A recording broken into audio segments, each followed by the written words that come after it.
to NPS Now, your source for news and information about Norfolk Public Schools. I'm your host, Karen Tanner, and with me today is our special guest, Helen Phillips. She is the Senior Director of School Nutrition, and she's here to talk about School Breakfast Week. Welcome, Helen, to NPS Now. Thank you. Now, it's School Breakfast Week. What are some of the exciting things we're going to be doing to honor this week? Every year we celebrate School Breakfast Week the first week of March, and we try to plan fun events, new foods around that time. So this year we're having in our secondary schools for middle and high school students a Bring Your Crew to Breakfast. And that will be every time you come in, you increase your chances to win. And we have prizes in our middle schools and high schools like Bluetooth speakers and movie tickets. And in our elementary schools, we're having a bag decorating contest, a breakfast bag decorating contest. And the winner will actually print bags and use those to serve our breakfast in the classroom to the elementary students. Why is it important to highlight School Breakfast Week? Breakfast is so important, and it is the meal that gets you going. It keeps you from sitting in your chair and being hungry. So it's just our opportunity to promote the concept of coming to breakfast at school. How much or how many breakfasts do you serve? And we have a lot of kids, but how much breakfast do you serve across the district on a given day? We're really proud of our breakfast numbers because we're serving now about 14,300 breakfasts each day. And we have about 31,000 students in Norfolk, so we're meeting about half of them now for breakfast. And that is double what we used to serve as recently as 2011. So our breakfast program has grown a lot, and we still have a lot of growing to do. So we're doing good, but more room to go. During this week, you're going to be launching something that's going to be very beneficial for every student here in Norfolk Public Schools. What is it, and how did it come about? We are very excited to announce during Breakfast Week that we are now be serving free breakfast to all Norfolk Public Schools students. So every student in our 52 schools will be eligible to have breakfast at school every single day at no cost. So we're launching during Breakfast Week, and then we're going to keep it on going well beyond that. So come and join us every morning for breakfast, and we're really pleased that we're able to offer this in all of our schools now. Earlier in the school year, former Governor McAuliffe and First Lady visited Suburban Park Elementary to celebrate the 10 millionth meal served since the start of No Kid Hungry initiative. How has this initiative helped our school breakfast program now? We're really grateful for the work that former Governor McAuliffe and the First Lady did for Virginia and combating hunger all across the state. And here in Norfolk, we are very fortunate that our school board and our administration realize the importance of health, and that the nutrition plays a big part of that, and breakfast even more important than that. So through the efforts of the governor and his wife and the school board and our administration, we have been able to grow our breakfast programs here in Norfolk. And so we're grateful to have that support, but also we know that in Norfolk, our folks just know that nutrition is important, that breakfast is important. And we were able to grow our programs during the time that the governor was in office as well. So what does a typical breakfast look like each day for our students? Like, is it different from elementary, middle, and high school? Breakfast is a little bit different across the city. We do know that most of our kids in Norfolk really prefer a hot breakfast to a cold breakfast, but we have both hot and cold options every day.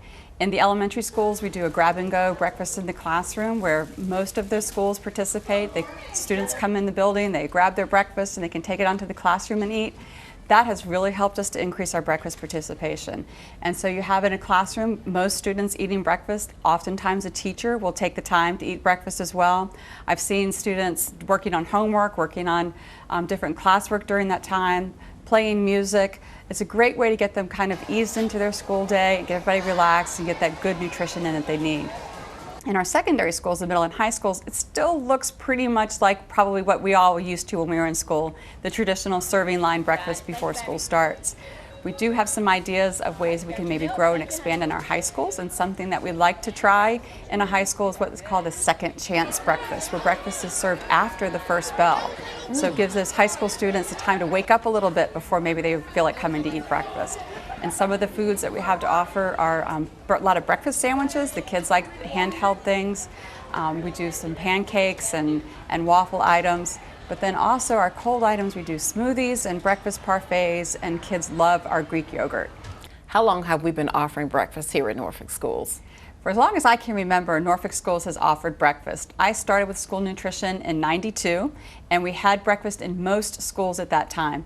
I believe '93 was the year that we offered breakfast in every school, and we've grown a lot since then, because I remember some schools would maybe do less than 20 breakfasts in the morning. And again, like I said, we have grown and grown. So we've been serving breakfast for a long time, and we keep growing and growing. And it seems like you have some great innovative ideas to get the kids to have breakfast to start their day off. Yeah, this is great. So how do you decide what kinds of activities to have during the week of school breakfast? We look for trends that we see out in the commercial world, out in other restaurants, and try to tap into some of those trends to know what food items students like and maybe promote them as new items during breakfast week, and to look at the fun kind of things that they're doing that we can maybe attract them into the cafeteria for breakfast time. Give me some examples again on the high school level, what some of the food is that they're eating. For our high schools, again, they like breakfast sandwiches are the most popular, but we also do yogurt parfaits with fresh fruit and frozen fruit, and the yogurt and granola on top. That's a popular one as well. Right, so how do students respond to this special week? The special weeks are a lot of fun for us to plan and a lot of fun to work with the kids. Of course, elementary kids get very excited about just about anything that we do. Our high school students, a little bit harder sometimes to bring them in. But our goal, of course, is to create this great atmosphere, a fun time, great food for the students to enjoy. So it's all about coming for breakfast and having fun. Yeah, my daughter loves the pancakes on the stick. Well, great. We want to congratulate you all for celebrating School Breakfast Week, and thank you for coming on the show and sharing more information with us. Thank you. And we want you to stay tuned for more NPS Now.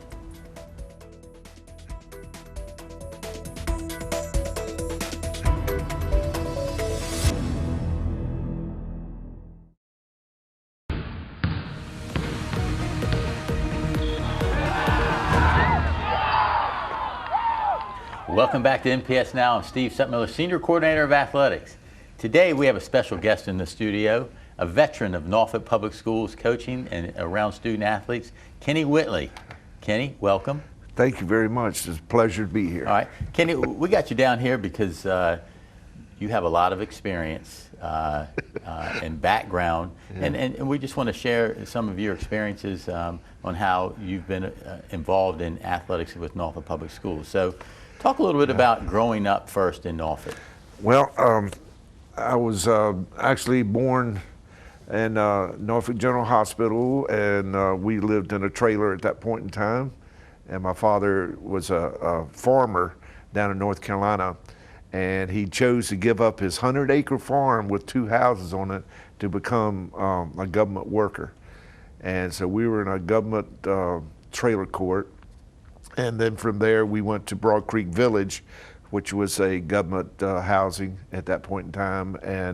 And then from there, he bought a lot and built a house. Mm-hmm. So we moved out to about where Lake Taylor is now. Okay. Is where I grew up. So talk about attending Norview and then how you got involved in playing sports at Norview. Well, at that point in time, we changed over, and now I'm heading to Norview. But I went to Cohen Place Elementary for 6 years, and then I went to Broad Creek Village Middle School, or it's called Junior High, mm-hmm. for the 7th grade. And then after that, they tore down Broad Creek Village to make it an industrial park. And then so the next year, 8th grade, I went to Norview Middle, Norview Junior High. And there's where I started playing sports. I was on the JV football team. I was the second person ever to be on the JV football team at that point in time as an 8th grader. And I also wrestled in the intramural city championship and won that. So when you got to Norview, Norview was a big deal in football. And so as a 9th grader, you started playing varsity football? Yes. Okay. Yes. I was a second stringer behind an all-state linebacker, and I was a fullback also. Mm-hmm. And so I got to play quite a bit. We were undefeated that year. Football was really big. I mean, we're talking about there would be an average of 10,000 people at a game. During that time at Norview, I mean, the country was going through a massive resistance. Segregation was starting. So, you know, how'd you play a role in that era? Well, that's a good point. When I was growing up, my family was from North Carolina, and you know they had cotton pickers down there, and of course earlier on they were slavery. Mm-hmm. But as my parents was working in the cotton fields, they were actually working alongside with African Americans. Mm-hmm. So it wasn't slavery then. My mom would pick cotton to earn a living just like the African Americans would. So there was no confliction there. My dad was the farmer. He used to plow. He planted stuff, and my mom was a cotton picker and everything else. And so when they came to Norfolk, it wasn't any big deal. Although school was canceled for first semester of my 9th grade year, and I really didn't quite understand the whole concept of what was going on. My mom sold plants. So we had interaction with people, with blacks that would come in and want to know how to plant what they bought, you know. So it was never any problem about integration at all. So at Norview, when the integration started, you befriended somebody named Andrew Heidelberg. Right. So talk a little bit about becoming friends with Andrew and him being part of the football team, and any challenges that may have occurred. Andy was a funny guy, and I think his humor probably made integration a lot better. I mean, because he would say things and blacks and whites would laugh. You know, I mean, he would just say some funny things. But there were some people that were haters, and I had this thing about bullying. I just couldn't. I couldn't stand anybody on, you know, messing with someone else that wasn't the right size, you know. And they were pretty much trying to bully him around. And there was another fellow named C.J. Zungalowicz, and both of us ended up being all-state football players and all that. So we were Andy's bodyguards, so to speak. So your teams were good. I mean, you were on great teams at Norview, but you guys traveled up to EC Glass out to EC Glass in Lynchburg for a big matchup. Talk a little bit about that game and then the incident that Andrew was involved in. Well, there's a couple of things. When we were heading up there, you know, we're going up by bus to Lynchburg. And here we are with the first black athlete in the South playing football, and we're going to a town called Lynchburg. So it was kind of eerie at that time. When we got up to, and I can't remember the town at this point in time, but we stopped to have lunch. Mm-hmm. And the people there said, we cannot serve him cannot serve Andy in the room here. So CJ and I said, okay, we'll go back in the back and with Andy, and he was fed back there. Mm-hmm. So that was the first time that I was beginning to say, man, you know, people really are against all this black and white stuff, and it bothered me pretty much with that. And so then we get to the game, and we have the National Guard there. And they're circled the field, shoulder to shoulder. So here we are, we're both undefeated, and we're playing in this football game, and here we are, we're looking around, and we're in an arena of Army personnel, and people booing us, and it was 10 to 15,000 people at this game. And I think we choked. This was our first loss in the 4 years that I was there. And it was the only loss, actually, in the 4 years that I played football for Norview. How did you feel about defending Andrew with some of the negative things that were thrown his way? Yeah, you know, Andy, as far as I was concerned, he was my brother. You know, we hung around together. CJ and I knew each other since first grade. And of course, Andy came into our lives as a freshman, so now we're seniors. And because Andy, they said that Andy couldn't make the team until his senior year. Now, I'm not sure about that because, of course, we had about 250 kids come out for our team in those days, and we were undefeated, and we were pretty good. So whether he was not good enough, I don't know. Maybe politics came in there, I don't know either. But I know that once he got on the team, we were all for it. And there were fights, little scrambles. When he got tackled, people would jump on him, you know, and we'd jump in there, and we're trying to separate, and they're trying to break his fingers, and especially if he goes out of bounds. He went out of bounds, and it was almost a fight every time he carried the ball. You had a good career at Norview. You were All-State, All-American football wrestler. Then you went on to Virginia Tech. So talk a little bit about some of your experiences at Virginia Tech and in football and wrestling. Yeah, I played back then. In those days, you couldn't play but 3 years of college ball. You had to play a freshman team season.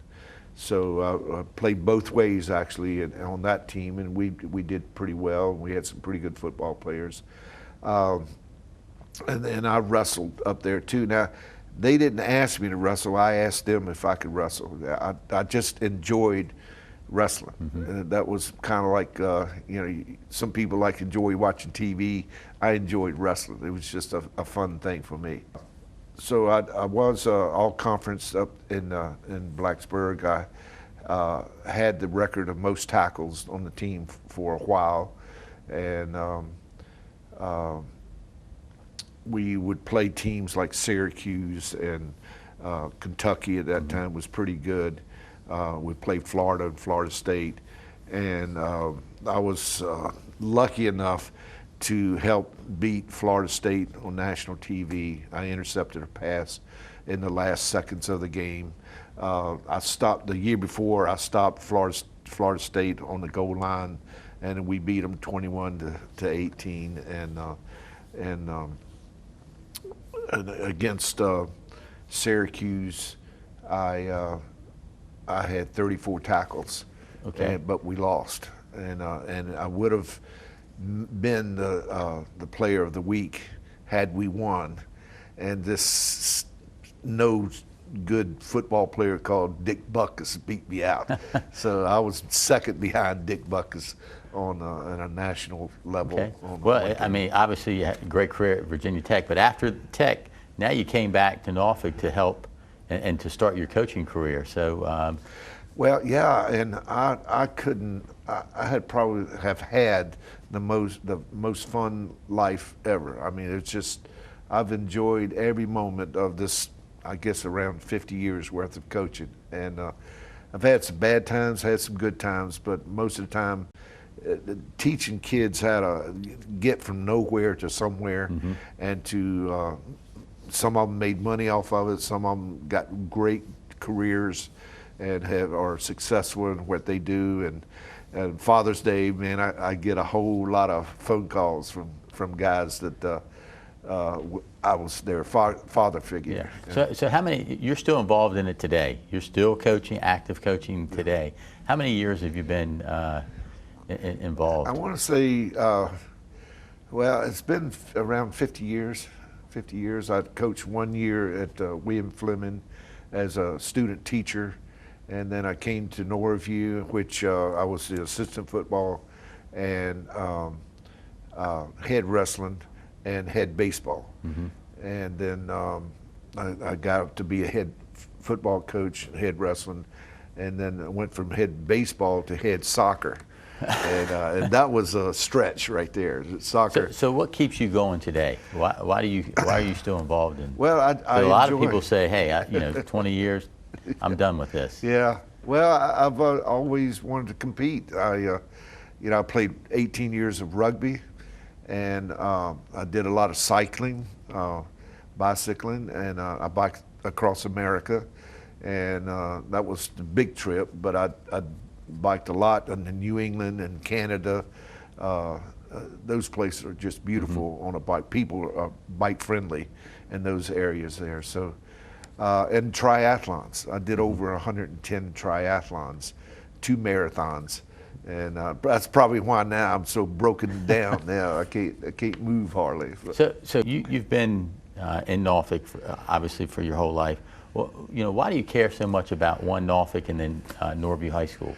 Well, I grew up in Norfolk, and I believe that I'm so proud of Norfolk, what they do. They've worked with everybody that's come in. It's always been just needed to have everybody just loving each other, and I just enjoyed being involved with that. Okay, well, good answer. All right, Coach, I want to thank you for coming down here. Thank you, Steve. I know you can keep going, but we're not going to let you. So, we hope to see. We will see you out at the high school, coaching and helping those Norview athletes. All right, thank you. More NPS Now after this.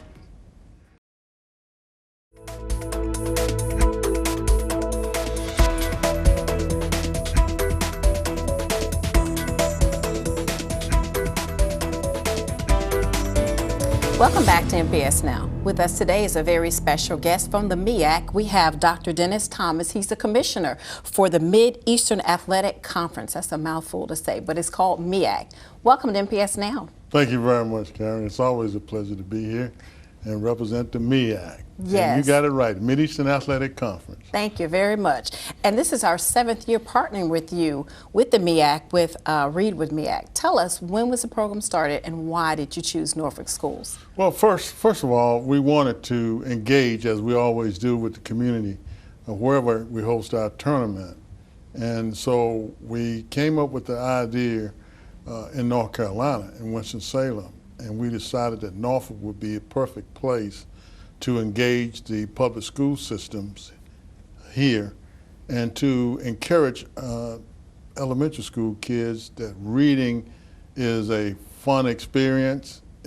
You can live many different realities in terms of traveling across the world, and it creates imagination, positive imagination, and it inspires students. And we wanted to let students know that it's not all about athletics, that academic plays a critical role in one's success in life. And 99% of our student athletes on the collegiate level will go on to other careers besides athletics. And so it is absolutely critical for us to just disseminate that information to elementary school kids, and that's one of our best programming. Matter of fact, it is my most favorite program since I've been commissioner. And our kids have been taking the reins and reading books and competing feverishly. And I understand we just had a contest complete. So how do you select the winners, and what are some of the prizes that they'll receive? Well, first of all, we wanted to recognize those students and let their parents, let the news media, let the public see that students who do well academically can receive some of the publicity and notoriety as well, not just the person who scores the most points or scores the most touchdowns and so forth and so on. So that was critical to our mission. And I can't tell you enough of how the school system, Dr. Boone has been very supportive, and the school teachers have been involved, and they got the students involved as well. And the winner gets $2,000, and the second place $1,500, and the third place $1,000. So there are some financial rewards as well. Well, great. And then our schools can use those funds for reading. That's exactly. And enhancing their reading and literacy programs. So what has been the response so far that you've gotten from our district for this program that you've been doing, the participation level? It's been one of engagement. And Dr. Boone, when we first approached her, she was all in with it. There was some tweaking that needed to be done to really get the students to fine-tune and accurately assess who was reading the most books.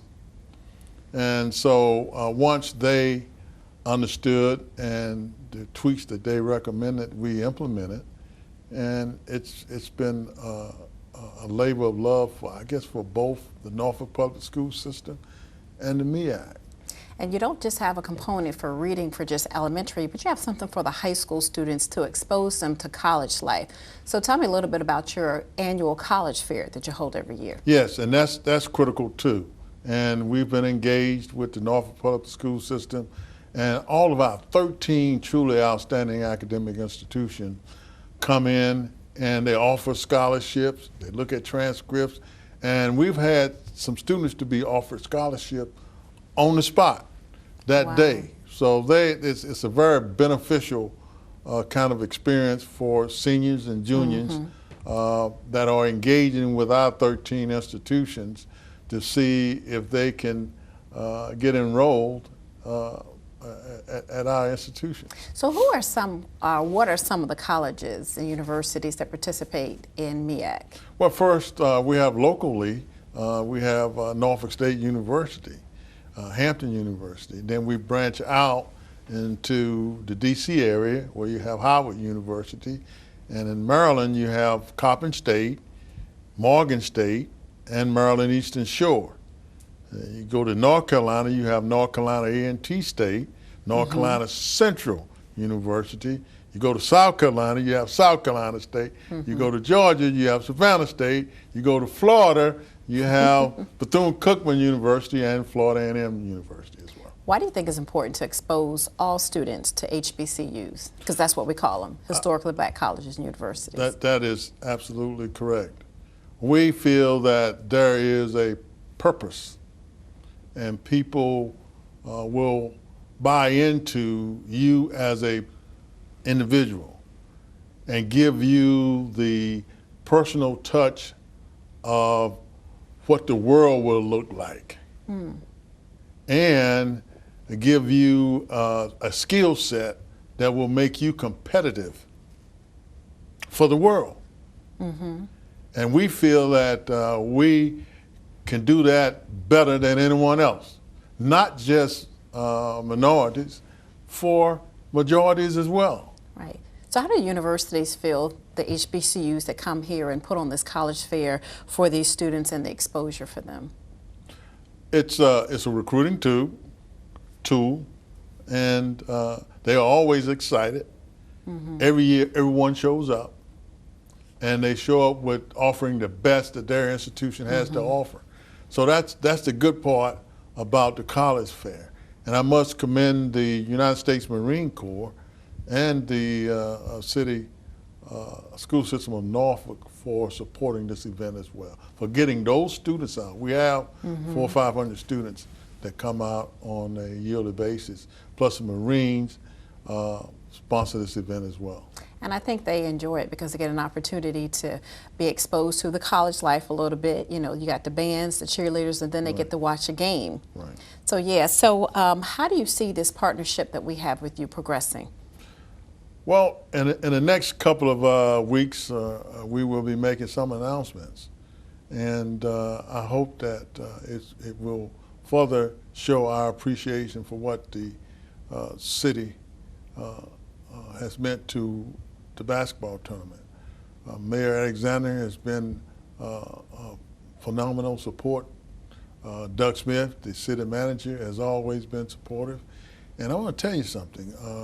John Ramstein and his people at 7 venues at the Scope Arena are just fantastic to work with. And we survey our fans to see how the people in the Scope, how they're treated, the hospitality that they've received, and the Scope and their personnel receive high marks. We also do a survey of the vendors, the stores, the restaurants, all the places that our fans visit to see whether or not they had a good experience. So thus far, the merchants for the city has been phenomenal. And I think our students appreciate the opportunity to participate in Read with MEAC and your college fair opportunity to be exposed to the HBCUs and a little bit of the college life. So thank you for coming on the show today to talk about MEAC and those two programs. Well, thank you very much for inviting us. And please don't let this be the last time. Oh, no, we won't. Thank you so much. We want to thank you for watching NPS Now. It airs weekly on WNPS Channel 47, or you can view us online at www.mpsk12.com. If you have any great story ideas or information you'd like to share, email us at nps_news@mpsk12.com. Again, we want to thank you for watching NPS Now.